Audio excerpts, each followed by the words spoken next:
Hello, I'm Les Hughes. My wife Paige and I have a ministry called Meanwhile Ministries.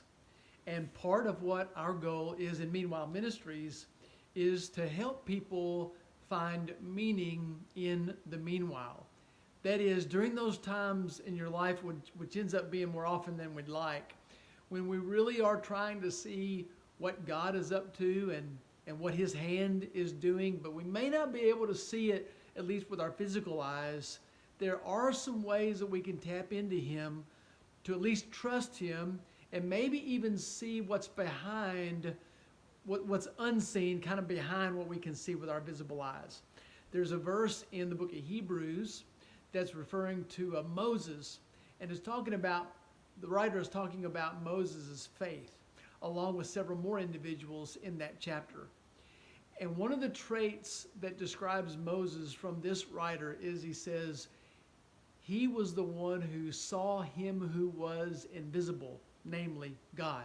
So how do you see someone who's invisible? Well, you see Him with eyes of faith. And so I wanted to share with you a resource, a book that God used in my life years ago that was at the time one of the most meaningful books, especially on prayer and the work of God's Holy Spirit that I had ever seen up until then. And I don't know that I've personally read anything that surpasses it. This is the book. It's called Fresh Wind, Fresh Fire.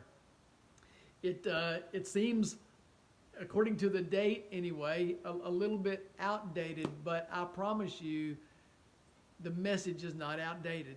And I know many, many of you probably who are struggling right now with your prayer life, or maybe you've been wearing your knees out, praying and crying out to God about something.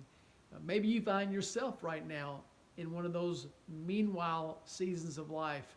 Man, I want to really encourage you to pick this book up and read Fresh Wind, Fresh Fire. I'll put a link below this video on here so that you can go to it and even purchase it. We're not making any money off of these. I just wanted to share this as a resource.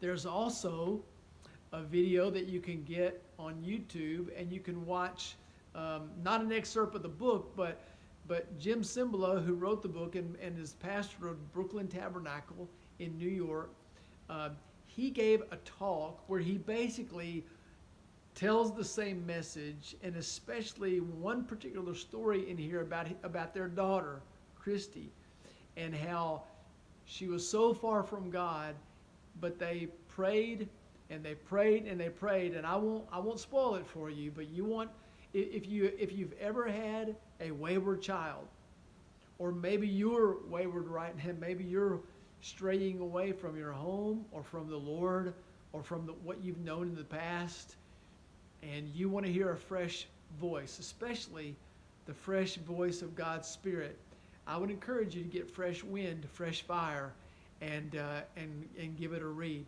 It'll be a quick read for you, but if you'll take the message and apply it, I can promise you it will change your life. If you've read Fresh Wind, Fresh Fire, and it was especially meaningful to you, maybe you want to make a comment on the comments section below this video and encourage others to pick up the story and read it as well. Fresh Wind, Fresh Fire. I hope you enjoy. Thanks.